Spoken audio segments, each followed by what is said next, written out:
Hello friends, welcome to my channel. आज हम एक नया टॉपिक स्टार्ट कर रहे हैं, human digestive system. Human digestive system में हम लोग डिटेल में देखेंगे ह्यूमन डाइजेस्टिव सिस्टम में इन्वॉल्व ऑर्गन्स और उसके फंक्शन, कैसे फंक्शंस करते हैं सारे ऑर्गन, पूरा मैकेनिज्म डाइजेशन का, फूड के हर एक कंपोनेंट का डाइजेशन कैसे होता है, वो पूरा डिटेल में हम लोग देखेंगे। डाइजेस्टिव सिस्टम को स्टार्ट करने से पहले हम लोग 2-3 टर्म्स को देखते हैं। इसको एक छोटा सा एग्जांपल से हम देखते हैं कि एक छोटा सा बच्चा है, ये आगे चलकर एक एडल्ट ह्यूमन बीइंग बनता है। तो इसकी डेली एक्टिविटी है। डेली एक्टिविटी के लिए जो मेंटेनेंस के लिए इसका एनर्जी चाहिए और इसका ग्रोथ, दोनों के लिए क्या चाहिए, हमें एनर्जी चाहिए। वो एनर्जी आता कहाँ से? ऑब्वियसली आप सब जानते हैं एनर्जी हमें कहाँ से मिलता है, फूड से मिलता है। अब क्वेश्चन है फूड क्या है? Whatever taken in to supply the necessary nutritive element are called food. तो हमें क्या चाहिए? Necessary nutritive element.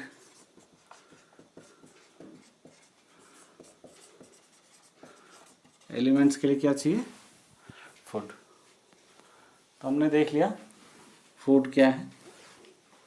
तो न्यूट्रिएंट्स को हम डिफाइन कर सकते हैं, the chemical substance present in food are called nutrients. तो अभी हमने कहा कि ये क्या है, न्यूट्रिटिव एलिमेंट जो है वो क्या है? केमिकल सब्सटेंसेस है।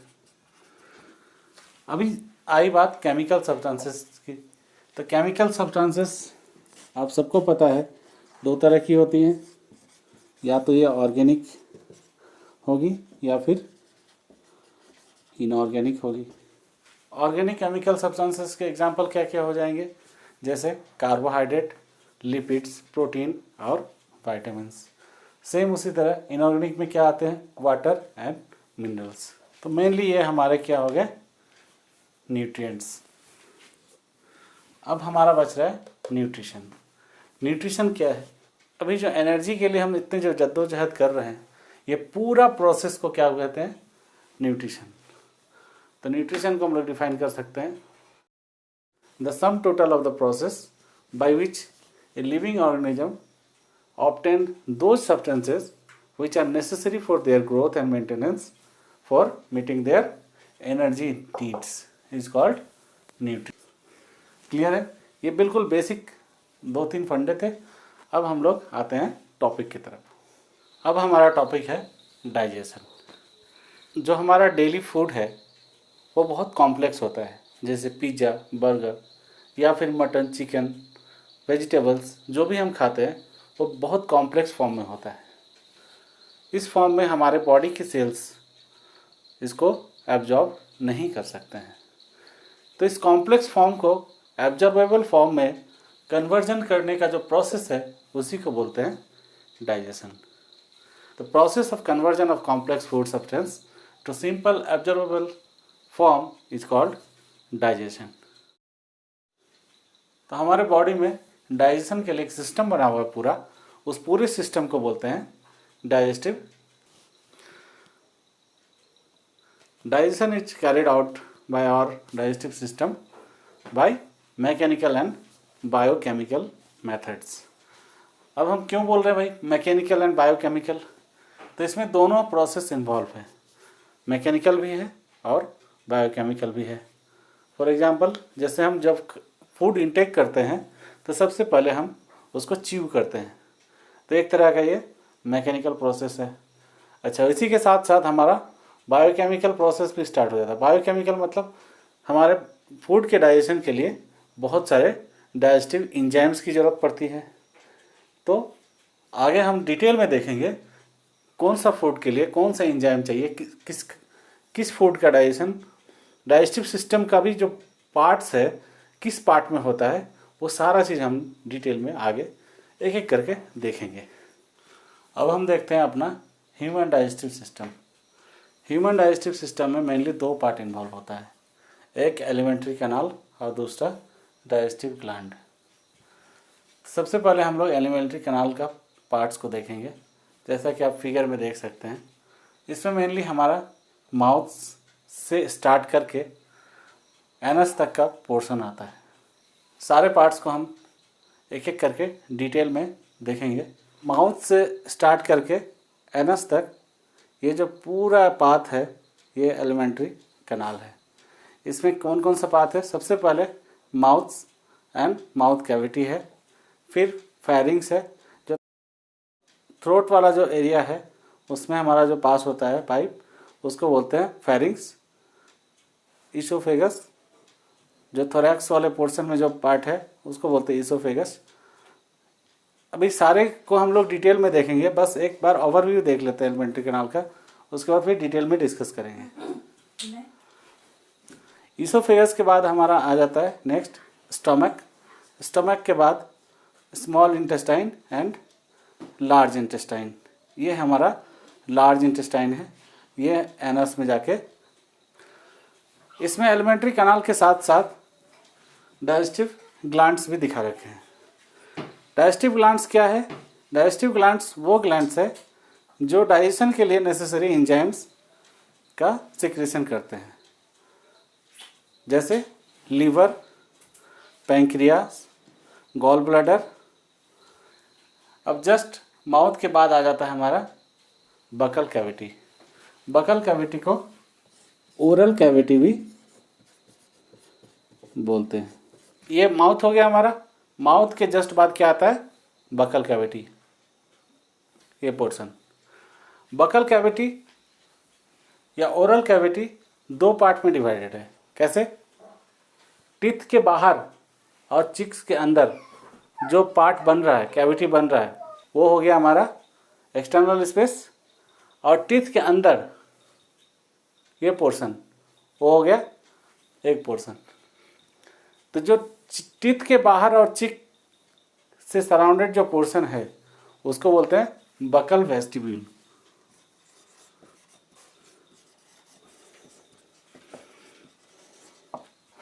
और जो अंदर वाला पोर्शन है उसको मेन बकल कैविटी बोलते हैं।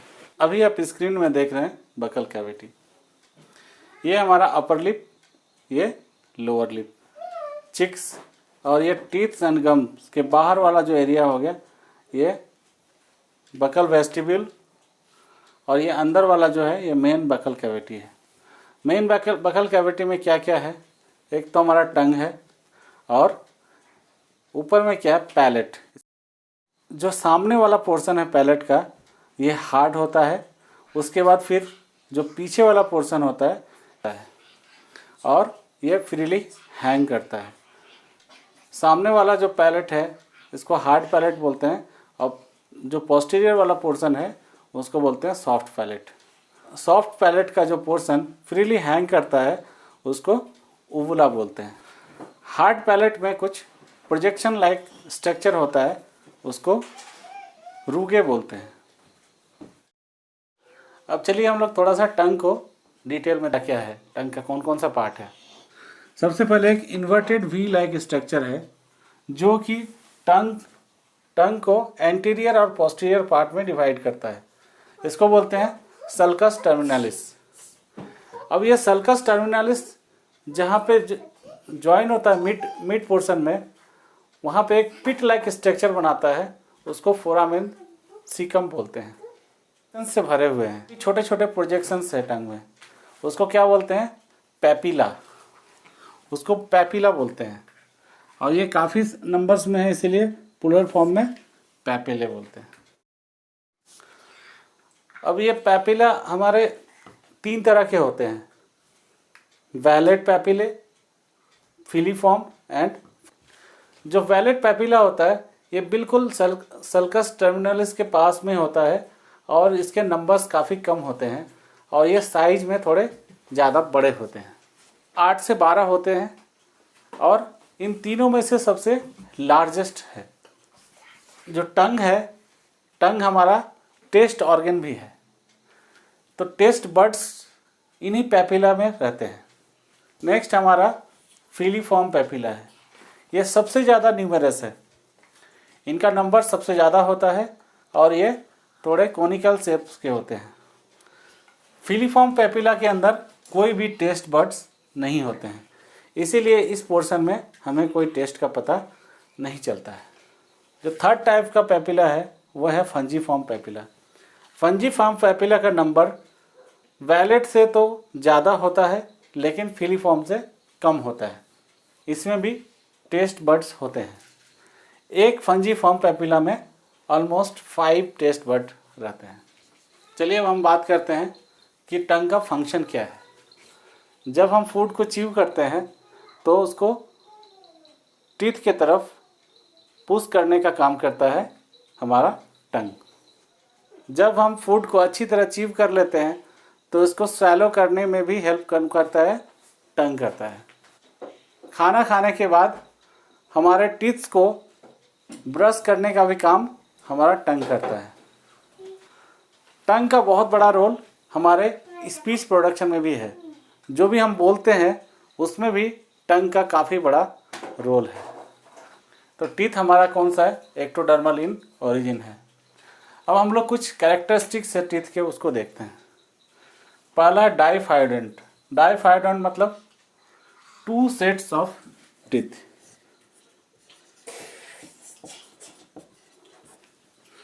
टू सेट्स मतलब ह्यूमन में जो होता है टीथ 2 सेट्स होते हैं। एक तो होता है हमारा मिल्क टीथ,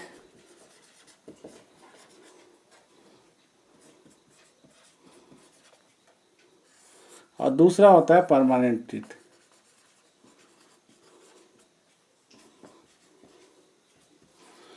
मिल्क टीथ को डेसिडुअस टीथ भी बोलते हैं।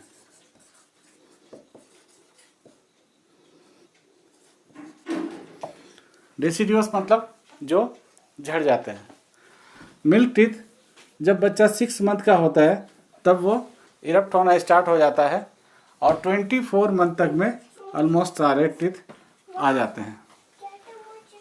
हमारे ह्यूमन में परमानेंट टीथ 32 होते हैं लेकिन मिल्क टीथ सिर्फ 20 होते हैं। फिर जब बेबी 6 ईयर का हो जाता है तो मिल्क टीथ वापस झड़ने लग जाते हैं, इसीलिए मिल्क टीथ को डेसिडुअस टीथ भी बोलते हैं। उसके बाद मिल्क टीथ को रिप्लेस कौन करता है? Permanent teeth. Permanent teeth 18 to 25 year के एज में सारे आ जाते हैं। नेक्स्ट कैरेक्टरिस्टिक्स है थेकोडोंट। थेकोडोंट मतलब जो हमारे टीथ हैं वो जॉ बोन्स में एम्बेडेड है, इसीलिए ह्यूमन टीथ को थेकोडोंट भी बोलते हैं। लास्ट है हमारा हेट्रोडोंट।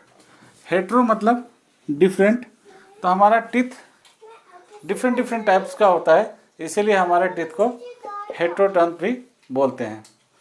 जनरली ह्यूमन में 4 तरह के टीथ्स होते हैं: incisors, canine, premolar and molar. इनके सबके नंबर फिक्स है और सबके अलग अलग फंक्शन के हिसाब से सारे टीथ हैं। इंसीजर टीथ जो होता है वो स्पेशलाइज होता है कटिंग के लिए।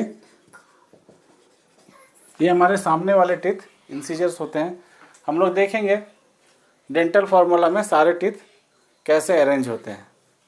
कैनाइंस का भी ऑलमोस्ट फंक्शन कटिंग के लिए ही होता है और प्रीमोलर और मोलर का फंक्शन चीविंग के लिए होता है। प्रीमोलर और मोलर जनरली ब्रॉड होते हैं और इनको क्रशिंग टीथ भी बोलते हैं। जो हार्ड फूड होता है उसको क्रश करने के लिए हम लोग pre molar and molar teeth का इस्तेमाल करते हैं। डायग्राम्स के थ्रू समझते हैं। ये हमारा जॉ बोन है। जॉ बोन में सॉकेट्स बने हैं। सॉकेट्स में टीथ एम्बेडेड होते हैं, इसीलिए हमने टीथ को थेकोडोंट कहा। आप सारे टीथ का शेप्स देख रहे हैं, सबका शेप्स अलग अलग है, इसीलिए हम हमारे ह्यूमन टीथ को हेट्रोडोंट बोलते हैं। अभी हम लोग किसी एक जॉ के हाफ पोर्शन में देखते हैं कितना टीथ है। सबसे पहले इंसीजर टीथ है, ये 2 नंबर है।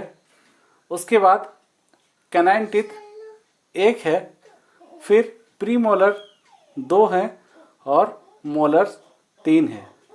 ये एक जॉ का हाफ पोर्शन है, सेम एज इट इज इस साइड में भी होगा।